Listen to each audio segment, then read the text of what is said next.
adalah apa yang Anda? Istilah self-image dipopulerkan oleh Dr. Maxwell pada tahun 60-an melalui konsep psycho-cybernetic.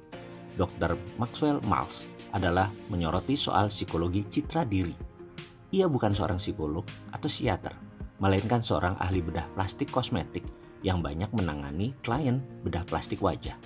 Dr. Maxwell mengamati bahwa kasus utama dari klien-klien yang ditanganinya pada umumnya bukan persoalan wajah, akan tetapi justru persoalan citra diri, sehingga operasi wajah seringkali tidak dapat serta-merta merubah citra diri seseorang.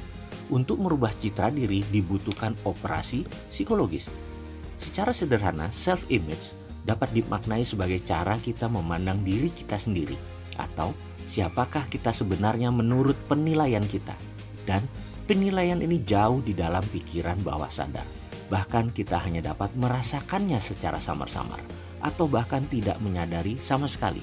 Penilaian ini sudah mencapai tingkat unconscious competence. Bahkan mungkin sudah mencapai tingkat belief atau lebih jauh lagi sudah mencapai tingkat identity. Kita akan mengurai satu-satu pelajaran self-image, belief, dan identity ini. Kita mulai dari self-image yang dimulai dengan satu pertanyaan kemakmuran. Kita awali dengan pertanyaan, apakah Anda termasuk orang yang selalu beruntung dalam hal kemakmuran? Lalu Anda jawab, iya, tetapi jauh di dalam diri Anda, saya maksud untuk menemukan jawaban sesungguhnya. Inilah yang disebut self-image. Jawaban iya yang saya cari dan yang saya maksud adalah jawaban Anda sesungguhnya yang di bawah-bawah pikiran.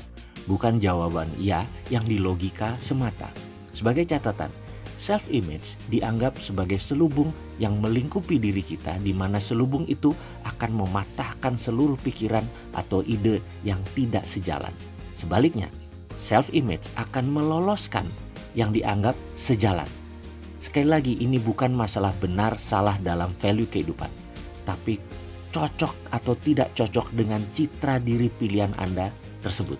Sebagai contoh, jika seorang memiliki self-image misalnya, saya selalu akrab dengan kesialan, maka dapat dibayangkan apa yang terjadi ketika yang bersangkutan suatu saat mencoba berbisnis. Ya, tentu segala hal yang akan membawa kepada keberhasilan bisnis akan segera disabotase oleh self-image. Sebaliknya, yang membawa kepada kegagalan akan disupport penuh oleh self-image-nya. Self-image merupakan resultan dari berbagai hal dalam diri kita, mulai dari pengalaman empiris, pengalaman induktif, pemahaman, penalaran, dan lain sebagainya.